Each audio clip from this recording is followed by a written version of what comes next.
ಮಕ್ಕಳು ಯಾವತ್ತೂ ಮರ್ತು ಹೋಗಲ್ಲ. I want you to face your past away. ನಾನು ಒಂದು ಹೆಜ್ಜೆ ಮುಂದೆ ತಗೊಂಡಾಗ ನೀನು 10 ಹೆಜ್ಜೆ ಹಿಂದೆ ತಗೋತಾ ಇದೆಯಾ, and it's tiring. I'd love to read your story once you finish.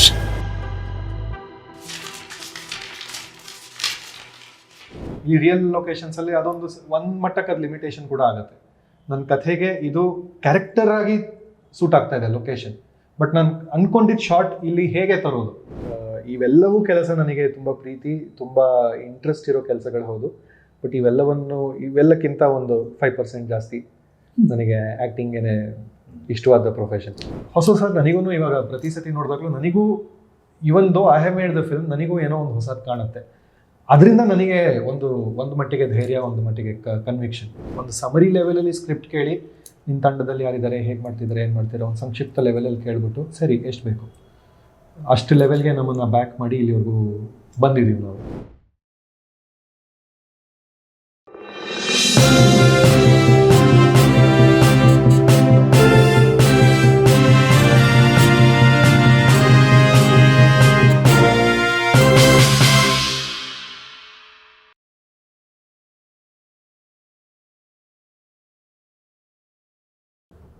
So ಹಾಗಾಗಿ ನಿಮ್ಮ ಚಿತ್ರರಂಗದ ಒಡನಾಟದ ಕಥೆ ಏನು? ನಾನು ಮೂಲತಃ ಹಾಸನದವನು, ಬಸವಾಪಟ್ಟಣ ಅಂತ ನಮ್ಮೂರು. ಬಟ್ ಸಾಕಷ್ಟು ವರ್ಷಗಳಿಂದ ಬೆಂಗಳೂರವರೇ ಆಗಿಬಿಟ್ಟಿದ್ದೀನಿ. ಸೊ ಎಲ್ಲ ಬೆಂಗಳೂರು ನಮ್ಮನ್ನೆಲ್ಲ ಆಗ ಥರ ಆಲಂಗಿಸ್ಬಿಟ್ಟಿದೆ. ನಾನು ಮೊದಲನೇದಾಗಿ ಶುದ್ಧಿ ಅನ್ನೋ ಸಿನಿಮಾ ಕಡೆ ಕೆಲಸ ಶುರು ಮಾಡಿದೆ. ಬಟ್ ಮೂಲತಃ ನಾನೊಬ್ಬ ರಂಗಕಲಾವಿದ. ಆ ಜರ್ನಿ ಇನ್ನೂ ಅವಿರತವಾಗಿ ನಡೀತಾನೆ ಇರಬೇಕು ಅನ್ನೋ ಆಶಯ ಎರಡೂ ಇದೆ ನನಗೆ. ಶುದ್ಧಿ ಆದಮೇಲೆ ಅಯನ ಅಂತ ಒಂದು ಸಿನಿಮಾ ಮಾಡಿದೆ. ಅಯನ ಆದಮೇಲೆ ಪಿಂಕಿಯಲ್ಲಿ ಹೊಸದಿನಚರಿ, ಆಮೇಲೆ ದಾಸಪುರಂದರ ಅನ್ನೋ ಒಂದು ಸೀರಿಯಲ್ ಕೂಡ ನಾನು ಕೆಲಸ ಮಾಡಿದೆ. ಈಗ ಸಾರಾಂಶ ಬರ್ತಿದೆ. ಸಾರಾಂಶ ಬಿಟ್ಟ ಮೇಲೆ ಮಿಸ್ಟರ್ ರಾಣಿ ಅಂತ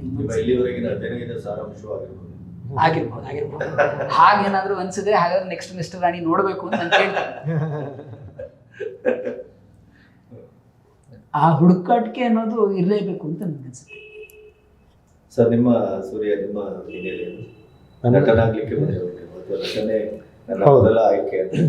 ಹೌದು, ನನ್ನ ಮೊದಲನೇ ಪ್ರೀತಿ ನಟನೆ. ಇವೆಲ್ಲವೂ ಕೆಲಸ ನನಗೆ ತುಂಬ ಪ್ರೀತಿ, ತುಂಬ ಇಂಟ್ರೆಸ್ಟ್ ಇರೋ ಕೆಲಸಗಳು ಹೌದು. ಬಟ್ ಇವೆಲ್ಲಕ್ಕಿಂತ ಒಂದು 5% ಜಾಸ್ತಿ ನನಗೆ ಆ್ಯಕ್ಟಿಂಗೇನೆ ಇಷ್ಟವಾದ ಪ್ರೊಫೆಷನ್. ಮೂಲತಃ ಸಾಫ್ಟ್ವೇರ್ ಇಂಜಿನಿಯರ್, ಬಟ್ ಇಂಜಿನಿಯರಿಂಗ್ ಕೆಲಸಕ್ಕೆ ನಾನು ಹೋಗಲಿಲ್ಲ. ಅವಾಗ ಡಿಸೈನ್ ಬರ್ತಾಯಿತ್ತು, ಡಿಸೈನರಾಗಿ ಕೆಲಸ ಮಾಡ್ತಾಯಿದ್ದೆ. ವೆಬ್ ಡಿಸೈನ್ ಒಂದು ಮಟ್ಟಿಗೆ ಮಾಡ್ತಾಯಿದ್ದೆ. ರಂಗಭೂಮಿನಲ್ಲಿ ನನ್ನ ಕಲೆಯ ಜರ್ನಿ ಶುರುವಾಯಿತು. ನಂತರ ಜೋಗುಳ ಅನ್ನೋ ಸೀರಿಯಲಲ್ಲಿ ನನಗೆ ಫಸ್ಟ್ ಆಪರ್ಚುನಿಟಿ ಸಿಕ್ತು ವಿನು ಬೆಳಂಜ ಅವ್ರ ಜೊತೆ 2008 ಡಿಸೆಂಬರ್. ಸೊ 2009 ಅಂತ ಹೇಳ್ಬೋದು. ಅದರ ನಂತರ ತಮಸ್ಸು ಚಿತ್ರದಲ್ಲಿ ಅಸಿಸ್ಟೆಂಟಾಗಿ ಕೆಲಸ ಮಾಡಿದೆ. ತಾಂತ್ರಿಕವಾಗಿ ಸಿನಿಮಾ ಕಲಿಯೋದಕ್ಕೆ ನನಗೊಂದು ಒಳ್ಳೆ ಅವಕಾಶ ಸಿಕ್ತು. ದಿಗ್ಗಜರು ಅಗ್ನಿಶ್ರೀಧರ್ ಸರ್, ಈ ಕಡೆ Sundarnath Suvarna sir, DOP Shivanna, Asif sir, Nassar sir, Padmapriya ma'am was the heroine, national award winner ಆವಾಗಲೇ. ಸೊ ಅವ್ರನ್ನೆಲ್ಲ ಹತ್ತಿರದಿಂದ ನೋಡಿದಾಗ ನನಗೆ ಸಿನಿಮಾ ಟೆಕ್ನಿಕಲಾಗಿ ಕಲಿಯೋಕ್ಕಾಯಿತು, ನಟನೆ ಕೂಡ ಟೆಕ್ನಿಕಲಾಗಿ ಕಲಿಯೋದಕ್ಕೆ ಒಂದು ಅಪರ್ಚುನಿಟಿ ಸಿಕ್ತು. ಅಬ್ಸರ್ವ್ ಮಾಡಿಕೊಂಡು it makes anybody a better actor when they know the technicality. ಅದರ ನಂತರ ಶಿರ್ಡಿ ಸಾಯಿಬಾಬಾ ಸೀರಿಯಲಲ್ಲಿ ಸಾಯಿಬಾಬನಾಗಿ ಆ್ಯಕ್ಟ್ ಮಾಡೋ ಒಂದು ಸದಾವಕಾಶ ನನಗೆ ಸಿಕ್ತು. 2010-11 ಬುಕ್ಕಪಟ್ನ ವಾಸು ಸರ್ ನಿರ್ದೇಶನದಲ್ಲಿ ಕಸ್ತೂರಿ ಟಿವಿಲಿ ಬಂದಿತ್ತು. ಅದಾದ ನಂತರ ನನ್ನ ಸಿನಿಮಾ ಜರ್ನಿನಲ್ಲಿ ಬಂದಂಥ ಸಿನಿಮಾಗಳು ಲೂಸಿಯಾ, ಯೂಟರ್ನ್, ಬದ್ಮಾಶ್, ಗಂಟು ಮೂಟೆ, ಶಿವಾಜಿ ಸುರತ್ಕಲ್, ಸ್ವಾತಿ ಮುತ್ತಿನ ಮಳೆಹನಿ. ಇಷ್ಟು ಸಿನಿಮಾಗಳಲ್ಲಿ ಆ್ಯಕ್ಟರ್ ಆಗಿ ಮತ್ತು ಲೂಸಿಯಾ ಆ್ಯಂಡ್ ಗಂಟು ಮೂಟೆ ಸಾಕಷ್ಟು ಬೇರೆ ರೀತಿಗಳಲ್ಲೂ ಕೆಲಸ ಮಾಡೋಕ್ಕೆ ಕಲಿಯೋಕ್ಕೆ ಆಪರ್ಚುನಿಟಿ ಸಿಕ್ತು. ಎಲ್ಲ ಕೆಲಸಗಳು ಇಲ್ಲಿ ಖಂಡಿತ ಅದೆಲ್ಲ ಮಾಡಿರೋದ್ರಿಂದ ಇದು ಮಾಡೋ ಸಾಹಸ ಮಾಡೋಕ್ಕಾಯ್ತು. ಈ ಸಿನಿಮಾದ ಬಿಡುಗಡೆ ಹೊತ್ತಲ್ಲಿ ಎಷ್ಟು ಮಟ್ಟಿಗೆ ನಿಮಗೆ ಪೂರಕವಾಗಿದೆ ಪರಿಸರಗಳು? ಅದು ರಿಲೀಸ್ ಒಂದು ವಾರದ ಮುಂಚೆವರೆಗೂ ಹೇಳೋಕ್ಕಾಗಲ್ಲ, ಬಟ್ ಚೆನ್ನಾಗಿದೆ. ಅಂದರೆ ಇವಾಗ ನಿಮ್ಮೆಲ್ಲರ ಸಹಕಾರದಿಂದ ಜನಗಳನ್ನ ಮುಟ್ತಾ ಇದ್ದೀವಿ, ಅವರಿಗೆ ಮಾಹಿತಿ ಹೋಗ್ತಾ ಇದೆ. ಆ್ಯಂಡ್ ಇದೊಂದು ಎಕೋ ಚೇಂಬರ್ ಅಂತಾರಲ್ಲ, ಅಂದರೆ ಎಕೋ ಚೇಂಬರ್ ಅಂತ ಟರ್ಮ್ ಕೇಳಿದ್ರು ಅಲ್ವೋ, ನಾವೇನೋ ಒಂದು ಒಪಿನಿಯನ್ ಹೊರಗೆ ಹಾಕ್ತೀವಿ, ಇನ್ಯಾರಿಗೋ ಅದೇ ಒಪಿನಿಯನ್ ಇರುತ್ತೆ, ಅದು ವಾಪಸ್ ಹೇಳ್ತಾರೆ, ಅದು ನಮಗೆ ಎಕೋ ಅನ್ಸುತ್ತೆ. ಇನ್ನೆಲ್ಲೋ ಹೋಗುತ್ತೆ, ಇನ್ಯಾರೋ ಮತ್ತೆ ಹೇಳ್ತಾರೆ. ಸೊ ಒಂದಷ್ಟು ಜನ ನಾವು ಸೇರ್ಕೊಂಡ್ಬಿಟ್ಟು ನಮ್ಮ ಒಪಿನಿಯನ್ನೇ ಟ್ರೂತ್ ಅನ್ನೋ ಒಂದು ಇಲ್ಯೂಷನ್ ಕ್ರಿಯೇಟ್ ಮಾಡ್ಕೊಂಡ್ಬಿಡ್ತೀವಿ. ಅದನ್ನು ಎಕೋ ಚೇಂಬರ್ ಅಂತ ಕರೀತಾರೆ. ನಾನು ಇವಾಗ ಎಕೋ ಚೇಂಬರಲ್ಲಿ ಇದ್ದೀನಿ. ನನಗೆ ಬರೋ ಇನ್ಫಾರ್ಮೇಷನ್ ಎಲ್ಲ ಚೆನ್ನಾಗಿ ಮಾಡ್ತಾ ಇದೆಯಾ, ಒಳ್ಳೇದಾಗಲಿ, ತುಂಬ ಚೆನ್ನಾಗಿದೆ, ಆ ಇನ್ಫಾರ್ಮೇಷನ್ ನನಗೆ ಕೇಳಿ ಬರುತ್ತೆ. ಸೊ ಆ ರಿಯಾಲಿಟಿ ಹೊರಗಡೆ ಕೂಡ ಹಾಗೆ ಇರಲಿ ಅನ್ನೋ ನಮ್ಮ ಆಸೆ. ಅಲ್ಲಿ ನಿಮ್ಮ ಸಹಕಾರ, ಜನಗಳ ಸಹಕಾರ ಬಹಳ ಮುಖ್ಯವಾಗುತ್ತೆ. ನಮ್ಮ ಲಿಟ್ಮಸ್ ಟೆಸ್ಟ್ 15ನೇ ತಾರೀಕು ಲಿಟ್ಮಸ್ ಟೆಸ್ಟ್ ಇದೆ. ಆ್ಯಂಡ್ ಅದಕ್ಕೆ ನಾವಂತೂ ತುಂಬ ಕಾತರವಾಗಿ ಕಾಯ್ತಾ ಇದ್ದೀವಿ. ಒಂದು ಕನ್ವಿಕ್ಷನ್ ಅಂತೂ ಖಂಡಿತ ಇದೆ ಸರ್. ತುಂಬ ಚೆನ್ನಾಗಿರೋ ಎಂಗೇಜಿಂಗ್ ಸಿನಿಮಾ ಮಾಡಿದ್ದೀವಿ ಅಂತ. ಅದನ್ನ ಇಂಟೆಲೆಕ್ಚುವಲ್ ಆಗಲಿ, ಆರ್ಟಿಸ್ಟಿಕ್ ಆಗಲಿ, ಬ್ರಿಡ್ಜ್ ಆಗಲಿ, ಕಮರ್ಷಿಯಲ್, ಈ ಟರ್ಮ್ ಯಾವುದು ನನಗೆ ಅರ್ಥ ಆಗಲ್ಲ. ನೋಡಿದವ್ರಿಗೆ ಎಲ್ಲರಿಗೂ ಎಮೋಷನಲಿ ಕನೆಕ್ಟ್ ಆಗಬೇಕು, ಎಂಗೇಜ್ ಮಾಡಿಸ್ಕೊತಾ ಹೋಗ್ಬೇಕು, ಕೊನೆವರೆಗೂ ನೋಡಿಸ್ಕೊಂಡು ಹೋಗ್ಬೇಕು. ಸಿನಿಮಾ ಮತ್ತು ನೋಡಿದ್ರೆ ಅದೇ ಒಂದು ಬ್ರಿಡ್ಜ್ ಆಗಬೇಕೆ ಹೊರತು ಕರೆಕ್ಟ್, ಅದು ಬ್ರಿಡ್ಜ್ ಸಿನಿಮಾ ಆ ರೀತಿ. ಸೊ ಹಾಗೆ ನೀವು ನೋಡಿದ್ರ ಸಿನಿಮಾ? ಅಫ್ಕೋರ್ಸ್. ನಿಮಗೆ ನಿಜವಾಗಿಯೂ ನಾನು ಎಷ್ಟು 200-300 ಸತಿ ಅದೇ ನಾನು ಯಾಕೆ ಈ ಪ್ರಶ್ನೆ ಕೇಳಿದೆ ಅಂದ್ರೆ, ಕಥೆಗಾರನಿಂದ ಕಥೆ ಆಗಿ ಮತ್ತೆ ಕಥೆ ಅದು ಮುಂದುವರಿಸುವ ಈ ತರದ ಒಂದು ಪ್ರಯತ್ನ ನೀವೇ ಮಾಡಿದ ಸಿನಿಮಾ, ನೀವೇ ನೋಡ್ತೀರಿ, ಮತ್ತೆ ಮತ್ತೆ ನೋಡ್ತೀರಿ, ಮತ್ತೆ ಮತ್ತೆ ನಿಮ್ಮ ಸಿನಿಮಾವನ್ನು ನೋಡಬೇಕು ಅಂತ ಒಂದು ಪುಸ್ತಕಕ್ಕೆ ಸಾದೃಶ್ಯವಾಗಿ ನೀವು ಅದನ್ನ ಕಟ್ಟಿದವರು. ನಿಮಗೇನು ಅನಿಸ್ತು? ಈ ಸಿನಿಮಾ ನನ್ನ ಕೈಲಿಂದ ಇದು ಮಾಡಿಸ್ಕೊಂಡಿದೆ ಅಂತ ಹೇಳೋ ಕಾರಣ ಕೂಡ ನಾನು ಇವಾಗ ನೋಡಿದಾಗ ಹೊಸದೇನೋ ನನಗೆ ಕಾಣಿಸ್ತಾ ಇರತ್ತೆ. ಕಲಾವಿದರು ತಮ್ಮ ಏನೋ ಒಂದು ಸಣ್ಣದು ಡೀಟೇಲಿಂಗ್ ಮಾಡಿರ್ತಾರೆ. ಆ ಶಾರ್ಟ್ ಟೈಮ್ನಲ್ಲಿ ಅದು ಎಮೋಷನ್ ಕರೆಕ್ಟ್ ಆಗಿದೆ ಅನ್ನೋ ಕಾರಣಕ್ಕೆ ಅದನ್ನು ಸೆರೆ ಹಿಡಿದಿರ್ತೀವಿ, ಅದನ್ನು ಟೈಮ್ ಲೈನಲ್ಲಿ ಕೂರಿಸ್ಕೊಂಡಿರ್ತೀವಿ. ಬಟ್ ಅಲ್ಲಿ ಇನ್ನೂ ಒಂದು ಏನೋ ಒಂದು ಸಣ್ಣ ಡೀಟೇಲ್ ತುಂಬ ಚೆನ್ನಾಗಿರೋದು ಅವ್ರು ತಂದಿರ್ತಾರೆ. ಹೊಸ ನನಗೂ ಇವಾಗ ಪ್ರತಿ ಸತಿ ನೋಡಿದಾಗಲೂ ನನಗೂ even though I have made the film, ನನಗೂ ಏನೋ ಒಂದು ಹೊಸದು ಕಾಣುತ್ತೆ. ಅದರಿಂದ ನನಗೆ ಒಂದು ಮಟ್ಟಿಗೆ ಧೈರ್ಯ, ಒಂದು ಮಟ್ಟಿಗೆ ಕನ್ವಿಕ್ಷನ್, ಇದು ನೋಡಿದರಿಗೆ ಒಂದು ಜರ್ನಿ ಇದೆ ಸಿನಿಮಾದಲ್ಲಿ ಅಂತ. So immensely satisfied. I could not have made a better film. And ಇದು ಸತ್ಯದ ಮಾತು. ಅಫ್ಕೋರ್ಸ್ ಒಂದು ಸಿನಿಮಾ ಅಂತ ಮಾಡಿದಾಗ ಅದ್ರ ಬಗ್ಗೆ ಒಪಿನಿಯನ್ಸ್ ಇರುತ್ತೆ. ಕೆಲವರಿಗೆ ಇಷ್ಟ ಆಗುತ್ತೆ, ಕೆಲವರಿಗೆ ಹಿಡಿಸಲ್ಲ, ಕೆಲವರಿಗೆ ಕನೆಕ್ಟ್ ಆಗಲ್ಲ, ಕೆಲವರಿಗೆ ತುಂಬ ಹತ್ತಿರದಿಂದ ಕನೆಕ್ಟ್ ಆಗುತ್ತೆ. ಒಬ್ಬರಿಗೆ ಸಿನಿಮಾ ತೋರಿಸಿದೆ ನಾನು, ತಾಂತ್ರಿಕ ವರ್ಗಕ್ಕೆ ಸಂಬಂಧಪಟ್ಟವರು, ಅವ್ರ ಕಡೆಯಿಂದ ಒಂದು ಗ್ರೀನ್ ಸಿಗ್ನಲ್ ತೊಗೊಳ್ಳೋದು ಅವಶ್ಯಕ ಆಯಿತು ನನಗೆ. ಕೊನೆಯಲ್ಲಿ ಸಿನಿಮಾ ಅಷ್ಟು ರೆಡಿ ಆದಮೇಲೆ ಅವ್ರಿಗೆ ತೋರಿಸಿದೆ. ಅವರು ಮತ್ತು ಅವ್ರ ಹೆಂಡತಿ ಬಂದು ಸಿನಿಮಾ ನೋಡ್ತಾಯಿದ್ರು. ಸಣ್ಣ ಸ್ಕ್ರೀನಿಂಗ್ ಸ್ಪೇಸ್ ಹಿಂದ್ಗಡೆ ನಾನು ಕೂತ್ಕೊಂಡು, ಒಂದು ಅಭ್ಯಾಸ ಅದು, ಹಿಂದ್ಗಡೆ ಕೂತ್ಕೊಂಡು ಅಬ್ಸರ್ವ್ ಮಾಡ್ತೀನಿ ಹೇಗೆ ರಿಯಾಕ್ಟ್ ಮಾಡ್ತಾ ಇದ್ದಾರೆ, ಎಲ್ಲಿ ಅಟೆನ್ಷನ್ ಹೋಗ್ತಾ ಇದೆ ಅಂತ. ಪೂರ್ತಿ ಸಿನಿಮಾ ಅಟೆಂಟಿವ್ ಆಗಿ ನೋಡ್ತಾ ಇದ್ದಾರೆ. ಆ್ಯಂಡ್ ಕ್ಲೈಮ್ಯಾಕ್ಸ್ ಹತ್ರ ಬಂದ ಕೂಡಲೇ ಸಿಕ್ಕಾಪಟ್ಟೆ ಬಿಕ್ಕಿ ಎಮೋಷ್ನಲ್ ಆಗಿಬಿಟ್ರು. ಹೆಂಡತಿ ಕೂತ್ಕೊಂಡು ಈ ಸಮಾಧಾನ ಮಾಡೋಕ್ಕೆ ಶುರು ಮಾಡಿದ್ರು. ನನಗೆ ಹೆದರಿಕೆ ಆಯಿತು, ಈ ಥರ ಟ್ರಿಗರ್ ಮಾಡೋ ಸಿನಿಮಾ ಮಾಡಿದ್ದೀನಿ ಅಂತ. ಪ್ರಾಬಬ್ಲಿ ಅವ್ರು ವೈಯಕ್ತಿಕವಾಗಿ ಎಲ್ಲೋ ತುಂಬ ಹತ್ತಿರವಾಗಿ ಕನೆಕ್ಟ್ ಆಯಿತು ಏನೋ, ಅದು ನಂತರವಾಗಿ ನನಗೆ ಹಂಚ್ಕೊಂಡ್ರು ಕೂಡ. ಬಟ್ ಏನಕ್ಕೆ ಹಂಚ್ಕೋತಾ ಇದ್ದೀನಿ ಅಂತಂದರೆ, ಈ ಥರ ರಿಯಾಕ್ಷನ್ಗಳು ಕೂಡ ನಾನು ನೋಡಿರೋದ್ರಿಂದ ನನಗೆ ಜನಗಳು ನೋಡಬೇಕಿದು ಅನ್ನೋ ಒಂದು ಆಸೆ, ಎಲ್ಲರಿಗೂ ಹತ್ತಿರವಾಗುತ್ತೆ ಅನ್ನೋ ನಂಬಿಕೆ. ನಾವೆಷ್ಟೊತ್ತು ಸಿನಿಮಾ ಮಾಡೋದ್ರ ಹಿಂದೆ ಯಾವ್ಯಾವ ರೀತಿ ಯೋಚನೆ ಮಾಡಿದ್ರಿ, ಯಾವ್ಯಾವ ರೀತಿ ಅದರ ಕಟ್ಟಿದಿರಿ, ಅದರ ಹೇಗೆ ಅದರ ಪ್ರತಿಫಲನವನ್ನು ನೀವೇ ಅನುಭವಿಸಿದ್ರಿ, ಇವೆಲ್ಲವನ್ನ ಮಾತಾಡಿದೆ. ಆ ಮಾತು ಎಲ್ಲೋ ಒಂದು ಕಡೆ, ಕೆಲವು ಕಡೆ ಶುಷ್ಕವಾಗ್ಬೋದು, ಜಟಿಲ ಆಗ್ಬೋದು, ಅಥವಾ ಬಹಳ ಇಂಟೆನ್ಸಿವ್, ಇಂಟೆಲೆಕ್ಚುವಲ್ ಅಂತ ಅನಿಸ್ಬೋದು. ಆದರೆ ಸಿನಿಮಾ ಅಲ್ಲ ಅನ್ನೋದನ್ನ ಹಾಗಾದ್ರೆ ಅವರ ಅಭಿವ್ಯಕ್ತಿ ತೋರಿಸ್ಕೊಡ್ತು. ಖಂಡಿತ ನನಗೆ ಧೈರ್ಯ ತುಂಬಿದೆ. ನೀವು ಯಾರ್ಯಾರಿಗೆ ನಾನು ಸಿನಿಮಾ ತೋರಿಸ್ಬೇಕಾಗಿದೆ, ಹೆನ್ಸ್ ಅವ್ರ ಸಿನಿಮಾ ನೋಡಿದ್ದಾರೆ. ಎಲ್ಲರಲ್ಲೂ ಎರಡು ವಿಷಯ ಕಾಮನ್. ಒಂದು, ಅವರು ಯಾವ ಲೆವೆಲ್ಗೆ ಭಾವುಕರಾಗ್ತಾ ಇದ್ದಾರೆ, ಅದು ನನಗೆ ಒಂದು ಮಟ್ಟಕ್ಕೆ ಸರ್ಪ್ರೈಸ್ ಕೂಡ ಮಾಡಿದೆ. ಇಷ್ಟು ಭಾವುಕವಾಗಿ ಎಂಗೇಜ್ ಮಾಡುವಂಥ ಸಿನಿಮಾ ನಾನು ಮಾಡಿದ್ದೀನ ಅನ್ನೋ ಒಂದು ಖುಷಿ ಕೂಡ ತಂದುಕೊಟ್ಟಿದೆ. ಎರಡನೇದು, ಆಲ್ಮೋಸ್ಟ್ ಎಲ್ಲರೂ ಒಂದು 3 ದಿವಸ 4 ದಿವಸ ನಂತರ ಫೋನ್ ಮಾಡ್ತಾರೆ, ಬಿಟ್ಟು ಹೋಗ್ತಾ ಇಲ್ಲ ಸಿನಿಮಾ, ಕಾಡ್ತಾ ಇದೆ, ಅದೇನೋ ಮ್ಯಾಪ್ಕ ಬರ್ತಾ ಇದೆ, ಏನೋ ಲೈನ್ ಮ್ಯಾಪ್ಕ ಬರ್ತಾ ಇದೆ. ಸೊ ಒಂಥರ ಆಫ್ಟರ್ ಟೇಸ್ಟ್ ಬಿಡೋ ಅಂತ ಕಥೆ. ನಿಮ್ಮ ಉದ್ದೇಶ ಈಡೇರಿದೆ ಅಂತ? ಹಾಂ, ಖಂಡಿತ. ಇದುವರೆಗೂ ನೋಡಿರೋ ಒಂದಷ್ಟು ಜನಗಳಲ್ಲಿ ಈ ಉದ್ದೇಶ ಖಂಡಿತ ಈಡೇರಿದೆ. ಆ್ಯಂಡ್ ಅದೇ ಎಕ್ಸ್ಪೀರಿಯನ್ಸ್ ನನಗೆ ಜನಗಳ ಜೊತೆ ಹಂಚ್ಕೊಳ್ಬೇಕು ಅನ್ನೋ ಒಂದು ಆಸೆ, ಒಂದು ಹಂಬಲ. ಇವ್ರು ನೋಡಿದಾಗ ನನಗೆ ಅವ್ರಿಗೆ ಖುಷಿಯಾಗಿದ್ದು ನೋಡಿ ನನಗೆ ಖುಷಿಯಾಗಿದೆಯಲ್ಲ, ಆ ಖುಷಿ ಜನಗಳಿಗೆ ತಲುಪಿಸ್ಬೇಕು ಅಂತ. ಸೊ ಪ್ರೊಡ್ಯೂಸರ್ ಅನ್ನ ಗೆಲ್ಲೋದ್ರಲ್ಲಿ ಯಾವ ಮೆಥಡ್? ಆ್ಯಕ್ಚುಲಿ ಪ್ರೊಡ್ಯೂಸರ್ ಸಿಗೋದಕ್ಕೆ ತುಂಬ ಸಮಯವಾಯಿತು, ನನಗೆ ತುಂಬ ಟೈಮ್ ತಗೊಳ್ತು. ಬಿಕಾಸ್ ಅಪ್ಫ್ರಂಟ್ ಆ್ಯಂಡ್ ಆನೆಸ್ಟ್ ಆಗಿ ನಾನು ಪಿಚ್ ಮಾಡ್ತಾ ಇದ್ದೆ. ಯಾವುದೇ ಕನಸನ್ನು ನಾನು ಸೇಲ್ ಮಾಡ್ತಾ ಇರಲಿಲ್ಲ. ಬ್ಯೂಟಿಫುಲ್ಲಾಗಿ ಒಂದು ಬ್ಲಾಕ್ ಬಸ್ಟರ್ ಸಿನಿಮಾ ಹಾಗೆ ಹೀಗೆ ಅಂತ 85 ವರ್ಷದಲ್ಲಿ ಯಾರು ಮಾಡದೇ ನಾವು ಮಾಡ್ತಾ ಇದೀವಿ. ಕೊನೆಗೆ ಯಾರು ಮಾಡದೇ ಅಂತ ನೀವು ಮಾಡ್ತಿರಿಂದ ಜನರು ಅದು ಅವನೇ ನೋಡ್ಲಿ ಅದು ಹಾಗೆ ಅದು ಎಕ್ಸಾಕ್ಟ್ಲಿ ಅದು ಆಗದೆ ಹಾಗಾಗಬಾರ್ದು ಅನ್ನೋ ಒಂದು ಇಂಟೆನ್ಷನ್ ಇಂದ ಯಾವುದೇ ಈ ಲೇಬಲ್ಸ್ನ ಯೂಸ್ ಮಾಡ್ದಲೆ ಕಥಾ ವಸ್ತು ಇದು, ಈ ರೀತಿ ಒಂದು ಸಬ್ಜೆಕ್ಟ್ನ ಎಕ್ಸ್ಪ್ಲೋರ್ ಮಾಡ್ತಾ ಇದ್ದೀನಿ, ಈ ರೀತಿ ನನ್ನ ಜೊತೆ ಒಂದು ತಂಡ ಇದೆ ಅನ್ನೋ ಒಂದು ಮೇಜರ್ ಇಶ್ಯೂ ನನಗೆಲ್ಲ ಆಯಿತು. ಕಥೆ ತುಂಬ ಇಂಟ್ರೆಸ್ಟಿಂಗ್ ಅಂತ ಎಲ್ಲರೂ ಯುನಾನಿಮಸ್ ಆಗಿ ನನಗೆ ಹೇಳ್ತಾ ಇದ್ರು, ಬಟ್ ಹೊಸ ನಿರ್ದೇಶಕ ಇದನ್ನು ಹ್ಯಾಂಡಲ್ ಮಾಡ್ತಾನ ಅನ್ನೋ ಒಂದು ಇನ್ಸೆಕ್ಯೂರಿಟಿ ಕೂಡ ಅವರಲ್ಲೆಲ್ಲ ಇತ್ತು. ಅಲ್ಲಿ ರವಿ ಕಶ್ಯಪ್ ವಾಸ್ ಡಿಫ್ರೆಂಟ್. ಲೂಸಿಯಾನಲ್ಲಿ ಅವರು ಇನ್ವೆಸ್ಟ್ ಮಾಡಿದಾಗ ಪವನ್ದು 2ನೇ ಸಿನಿಮಾ, ಅದಾದಮೇಲೆ ಬದ್ಮಾಶಲ್ಲಿ ಅವ್ರು ಇನ್ವೆಸ್ಟ್ ಮಾಡಿದಾಗ ಆಕಾಶ್ 50,000 ಮೊದಲನೇ ಸಿನಿಮಾ ಅದು. ಸೊ ಹಾಗೆ ಹೊಸ ಪ್ರತಿಭೆನ ಬ್ಯಾಕ್ ಮಾಡುವಂಥ ಇಂಡಿವಿಜುವಲ್.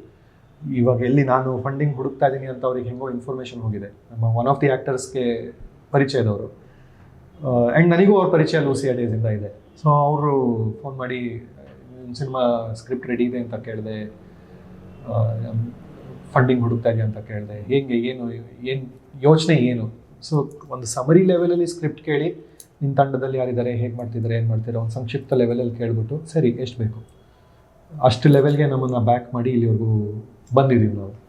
ಆ್ಯಂಡ್ ಅದೇನು ಕಥೆ ಹೇಗೆ ನಡೀತಾ ಇದೆ, ಶೂಟ್ ಹೇಗೆ ನಡೀತಾ ಇದೆ, ಯಾವುದೋ ಒಂದು ವಿಷಯಕ್ಕೆ ಅವರು ಅಥವಾ ಕಾಸ್ಟ್ ಯಾರು ಮಾಡ್ತಾ ಇದೆಯಾ, ಯಾವ ವಿಷಯದಲ್ಲೂ ಅವರು ಏನೂ ಮಾಡಿಲ್ಲ, ಸಪೋರ್ಟ್ ಮಾಡಿದ. ಸರಿ ನೀನು ಕಾನ್ಫಿಡೆಂಟ್ ಇದೆಯಾ ಅಂದರೆ ಹಾಗೆ ಮಾಡೋಣ. ಸೊ ಅಲ್ಲಿಂದ ಶುರುವಾಗಿ ಜರ್ನಿ ಇವಾಗ ಇಲ್ಲಿಗೆ ಬಂದಿದೆ. ಆ್ಯಂಡ್ ಅದು ಇಷ್ಟು ಪ್ರಶ್ನೆ ಮಾಡದೇ ಇರೋವಂಥ ಪ್ರೊಡ್ಯೂಸರ್ ಜೊತೆ ಕೆಲಸ ಮಾಡಿದಾಗ ಆ ಸಿನಿಮಾ ಫಸ್ಟ್ ಟೈಮ್ ಅವ್ರಿಗೆ ತೋರಿಸುವಾಗ ನಮ್ಮಲ್ಲಾಗೋ ತಳಮಳ ಅಸಾಧ್ಯವಾದದ್ದು. ಇವ್ರು ಏನಂತಾರೋ ಏನೋ, ಇವ್ರಿಗೆ ಏನನ್ಸುತ್ತೋ ಏನೋ, ಇಷ್ಟು ದುಡ್ಡು ಹಾಕ್ಬಿಟ್ಟಿದ್ದಾರೆ, ಈ ಫಸ್ಟ್ ಕಟ್ ನೋಡಿದ್ಮೇಲೆ ಎಲ್ಲಿ ಹಾಕಿದೆ ಅಂತ ಅನ್ನಿಸ್ಬಾರ್ದಲ್ಲ ಅವರಿಗೆ. ಅವ್ರಿರೋದು US ಅಲ್ಲಿ ಬೇರೆ. ಸೊ ನಾನು ಇಲ್ಲಿಂದ ಫಿಲ್ಮ್ ರೆಡಿ ಆದಮೇಲೆ ಒಂದು ಕಾಪಿ ಅವರಿಗೆ ಸ್ಕ್ರೀನರ್ ಲಿಂಕ್ ಕಳಿಸಿದಾಗ ನೋಡಿ ಫೋನ್ ಮಾಡಿಬಿಟ್ಟು ತುಂಬ ಚೆನ್ನಾಗಿ ಬಂದಿದೆ. ಇವ್ರ ಜೊತೆ ರವಿ ಕಶ್ಯಪ್ ಜೊತೆ ಕೈ ಜೋಡಿಸಿರೋರು ಕ್ಲಾಪ್ ಬೋರ್ಡ್ ಪ್ರೊಡಕ್ಷನ್ಸ್ನ ರಾಮಕೃಷ್ಣನ್ ಅಲ್ಲಮ್ ಅಂತ ಇಬ್ಬರೂ ಅವರಿರೋ ಜಾಗಗಳಲ್ಲಿ ಇಬ್ಬರು US ಅಲ್ಲಿದ್ದಾರೆ, ಬೇರೆ ಬೇರೆ ಕಡೆ. ನೋಡಿ ಸಿನಿಮಾನ ಇಮಿಡಿಯೇಟಾಗಿ ಫೋನ್ ಮಾಡಿ ತುಂಬ ಚೆನ್ನಾಗಿ ಬಂದಿದೆ, ಭಾಳ ಖುಷಿ ಆಯಿತು, ನೀನು ಕೆಲಸ ಮಾಡಿರೋ ರೀತಿ, ಹೇಳಿರೋ ಕತೆ ಎಲ್ಲ ತುಂಬ ಬ್ಯೂಟಿಫುಲ್ಲಾಗಿ ಬಂದಿದೆ.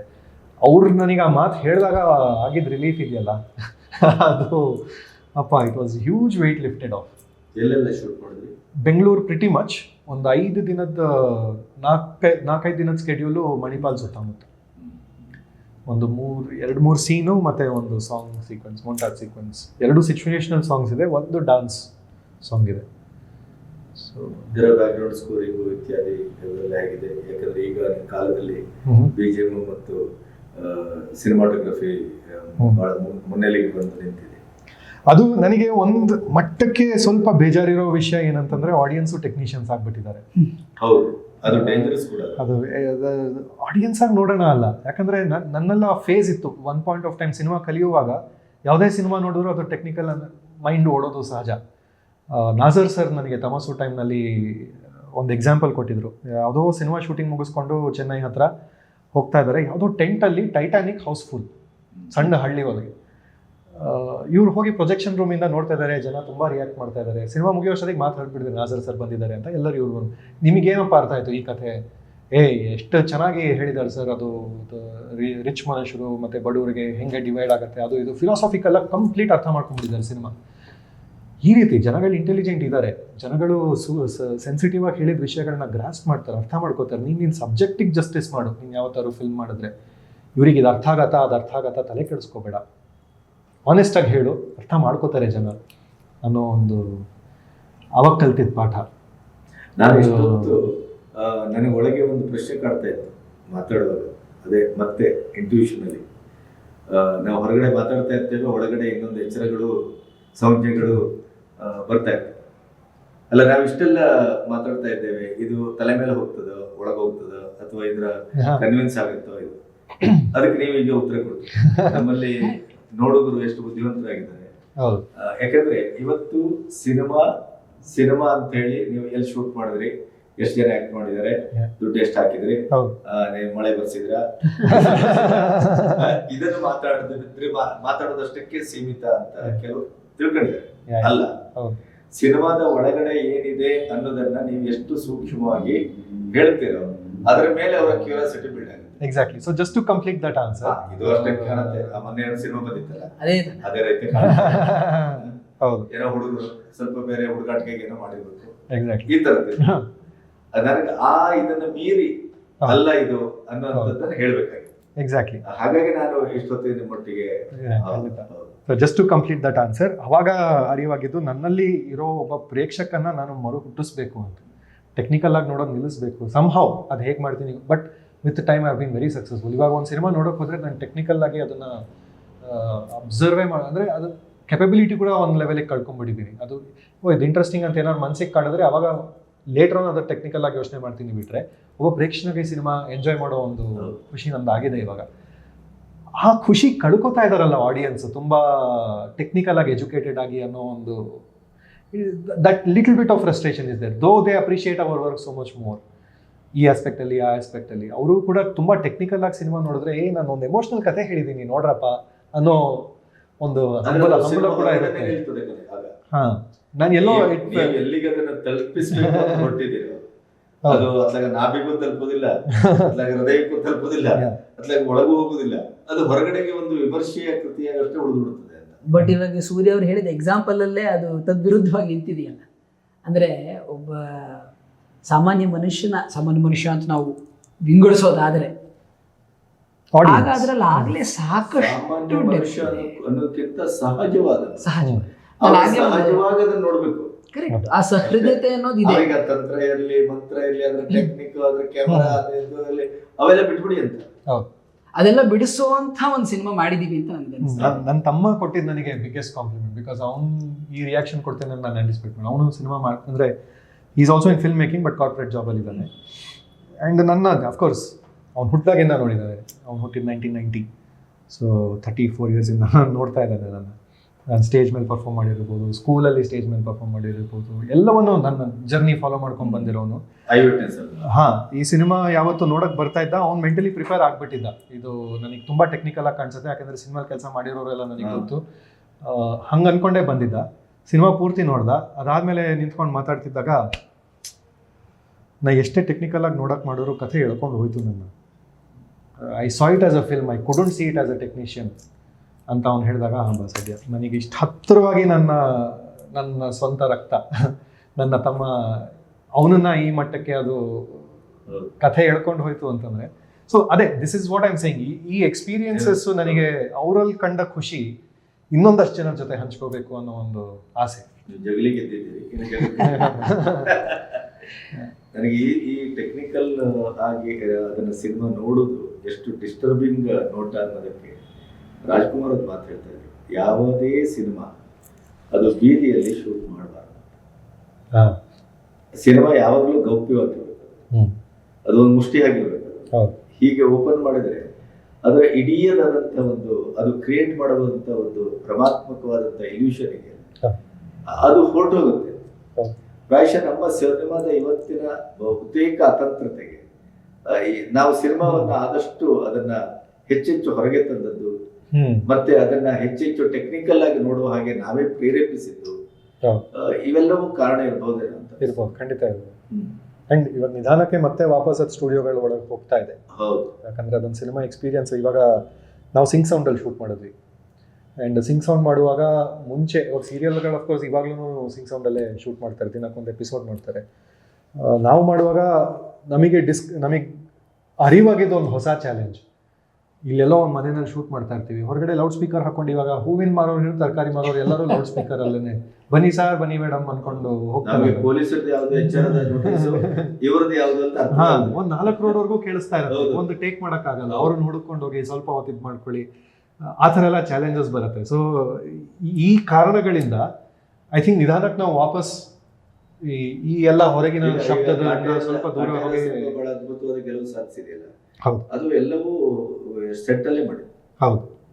ಸೊ ಅಷ್ಟು ಒಂದು ಪ್ರಪಂಚ ಸೃಷ್ಟಿಸೋಕೆ ಕೂಡ ಒಂದು ಸೆಟ್ಟಲ್ಲಿ ಫ್ರೀಡಮ್ ಇರುತ್ತೆ. ಹೌದು, ನಮಗೆ ಹೇಗೆ ಬೇಕು, ಕೆಲವು ಸತಿ ನಮಗೆ ಬೇಕಾಗಿದ್ದ ಶಾರ್ಟ್ ಪ್ರಕಾರ ಕಂಪೋಸ್ ಮಾಡ್ಕೋಬೋದು. ಈ ರಿಯಲ್ ಲೊಕೇಶನ್ಸಲ್ಲಿ ಅದೊಂದು ಒಂದು ಮಟ್ಟಕ್ಕೆ ಅದು ಲಿಮಿಟೇಷನ್ ಕೂಡ ಆಗುತ್ತೆ. ನನ್ನ ಕಥೆಗೆ ಇದು ಕ್ಯಾರೆಕ್ಟರ್ ಆಗಿ ಸೂಟ್ ಆಗ್ತಾ ಇದೆ ಲೊಕೇಶನ್, ಬಟ್ ನಾನು ಅನ್ಕೊಂಡಿದ್ದ ಶಾರ್ಟ್ ಇಲ್ಲಿ ಹೇಗೆ ತರೋದು, ತರಕ್ಕಾಗ್ತಾ ಇಲ್ಲ. So then we go back to the soul. ನಾನು ಈ ಶಾಟ್ ಏನಕ್ಕೆ ಇಟ್ಟೆ, ಈ ಪರ್ಪಸ್ಸಿಗೆ ಇಟ್ಟೆ, ಆ ಪರ್ಪಸ್ ಕೂಡ ನಾನು ಇಲ್ಲಿ ಹೆಂಗೆ ಅಡ್ವಾಂಟೇಜ್ ತೊಗೊಂಡು ಹೇಳ್ಬೋದು, ಈ ಜಾಗ ನನಗೆ ಏನು ಕೊಡ್ತಾ ಇದೆ, ಈ ಚಾಲೆಂಜಸ್ ಬರುತ್ತೆ. ರಿಯಲ್ ವರ್ಲ್ಡ್ ಹೋದಾಗ ಅದರದೇ ಒಂದು ಅಥೆಂಟಿಸಿಟಿ, ಬಟ್ ಅದರದೇ ಒಂದು ಡಿಸ್ಅಡ್ವಾಂಟೇಜ್. ಸೆಟ್ಟಿಗೆ ಹೋದಾಗ ನಾನು ಅನ್ಕೊಂಡಂಗೆ ಸಿನಿಮಾ ಮಾಡೋ ಒಂದು ಫ್ಲೆಕ್ಸಿಬಿಲಿಟಿ ಬರುತ್ತೆ. ಸಿನಿಮಾಗಳು ಬಹುತೇಕ ಕುತೂಹಲಗಳನ್ನು ಕಳ್ಕೊಳ್ತಾ ಇದೆ. ಈಗ ಆಕ್ಷನ್ ಓರಿಯೆಂಟೆಡ್ ಸಿನಿಮಾವೇ. ನಾವು ಹಿಂದೆಲ್ಲ ಹಳೆ ಸಿನಿಮಾ ನೋಡಿದ್ರೆ ಎಷ್ಟು ಒಡ್ಡೊಡ್ಡ ಹೊಡ್ಕೊಳ್ತಾ ಇರ್ತಾರೆ, ಆದ್ರೂ ಅವಾಗ್ಲೇ ನಾವು ಅದನ್ನೆಲ್ಲ ಎಂಜಾಯ್ ಮಾಡ್ತೀವಿ. ಈಗ ನೋಡಿ, ನಿಮಗೆ ಇವರು ಬಿಲ್ಡಿಂಗ್ ಹತ್ತಾರೆ, 8 ಬಿಲ್ಡಿಂಗ್ ಹತ್ತಕ್ಕೆ ಹಾರ್ತಾರೆ, ಆದ್ರೂ ಕಾಲ್ ಮುರಿಯುವುದಿಲ್ಲ, ಆದ್ರೂ ಅವನು ಅಲ್ಲಿ ಕೂತವ್ರು ಹೇಳ್ತಾನೆ ಸಾರಿ ರೋಪ್ ಹಾಕಿದ್ದಾರೆ ನನ್ನ ಮಕ್ಕಳು. ಅದೇ ಅದು ಗೊತ್ತು ಅವರಿಗೆ, ಎಲ್ಲಿ ಏನು ಹಾಕಿದ್ದಾರೆ, ಇರೇಸ್ ಮಾಡಿದ್ದಾರೆ, ಎಲ್ಲ ತಿಳಿದಿರೋ ವಿಷಯಗಳೇ. ಸಿನಿಮಾಕ್ಕಿಂತ ದೊಡ್ಡ ಸವಾಲು ಈಗಿನ ಕಾಲದಲ್ಲಿ. ಹೌದು, ಅಂದ್ರೆ ಸಿನಿಮಾದ ಒಳಗಡೆಯ ಜಗತ್ತು ಗೊತ್ತಾಗೋದಿದೆಯಲ್ಲ, ಅದು ಸಿನಿಮಾಕ್ಕೆ ಒಂದು ದೊಡ್ಡ ಸವಾಲು. ಹೌದು.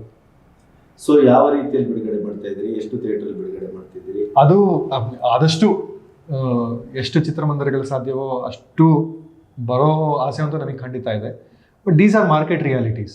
ಇವಾಗ ಇದೇ ತಾರೀಕಿಗೆ ಇನ್ಯಾವ್ಯಾವ ಸಿನಿಮಾಗಳು ಬರ್ತವೆ, ಹೇಗೆ ಅದು ಚಿತ್ರಮಂದಿರಗಳಿಗೆ ಹಂಚ್ಕೊಳ್ಳೋಕೆ ಸಾಧ್ಯವಾಗುತ್ತೆ, ಅದು ಕೊನೆ ವಾರದಲ್ಲೇ ಗೊತ್ತಾಗೋದು. ರಿಲೀಸ್ಗೆ 3-4 ಡೇಸ್ ಮುಂಚೆನೇ ಕ್ಲಿಯರ್ ಐಡಿಯಾ ಬರೋದು. ನಮ್ಮ ಸೋಷಿಯಲ್ ಮೀಡಿಯಾದಲ್ಲಿ ಅಫ್ಕೋರ್ಸ್ ಅದನ್ನು ನಾವೆಲ್ಲ ಹಂಚ್ಕೋತೀವಿ. ಬಟ್ ಇವಾಗ ನಮ್ಗೆ ಇರೋ ಇಂಟೆನ್ಷನ್ ಅಂತೂ ಎಷ್ಟು ಮೊದಲೇ ಟಿಕೆಟ್ ಬುಕ್ ಮಾಡಿ ಹೊರಡೋರು, ಮಧ್ಯದಲ್ಲಿ ಹೋಗಿ ಕೌಂಟರ್ ಟಿಕೆಟ್ ತಗೊಳ್ಳೋರು, ಆಮೇಲೆ ಸೀಟಲ್ಲಿ ಟವೆಲ್ ಹಾಕಿ ಕೂತ್ಕೊಳ್ಳೋರು, ಓಡ್ ಬಂದು ಹತ್ತೋರು, ಇಷ್ಟು ಜನ ಇದ್ದಾರೆ ಇಲ್ಲಿ ಈ ಸಿನಿಮಾಕ್ಕೆ. ಆ ದಿನ ಬರ್ಲಿಕ್ಕೆ ನಿಮಗೆ ಹೋಪ್ಫುಲಿ ನೀವು ಹೇಳ್ದಂಗಾಗ್ಲಿ. ನೀವು ಹೇಳ್ದಂಗಾಗ್ಲಿ. ನೀವು ಗಣಪತಿ ಅಂತ ಹೆಸರು, ನಮ್ಮ ಮುಂದೆ ಇರೋ ಆಬ್ಸ್ಟಕಲ್ಸ್ ಎಲ್ಲ ಹೋಗಿ ನೀವು ಹೇಳ್ದಂಗಾಗ್ಲಿ. Will be very grateful. So wish you all the best. Thank you sir, thank you so much.